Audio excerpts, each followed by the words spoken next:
আসসালামু আলাইকুম বন্ধুরা, কেমন আছে সবাই? তো আজকে মুরগির মাংস রান্না করছি, কিন্তু মুরগির মাংসটা আজকে একটু অন্যরকমভাবেই রান্না করব। তো এখানে কিন্তু আমি মুরগির বুকের মাংসটা নিয়ে নিয়েছি, আর মাংসটাকে একদম ছোটো ছোটো টুকরা টুকরা করে কেটে নিয়েছি, সাথে আলুগুলোকেও কিউব করে কেটে নিয়েছি।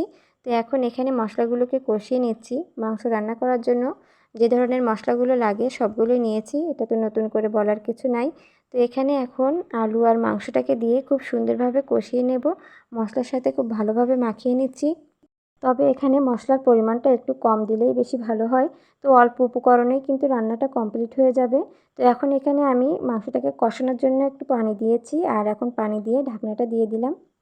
তো ঢাকনাটা উঠিয়ে এখন এটা পানি অনেকটাই শুকিয়ে আসছে। এখন সুন্দরভাবে একটু নেড়েচেড়ে ভালোভাবে কষিয়ে নেব। তারপরে ঝোলের পানিটা দিয়ে দিলাম।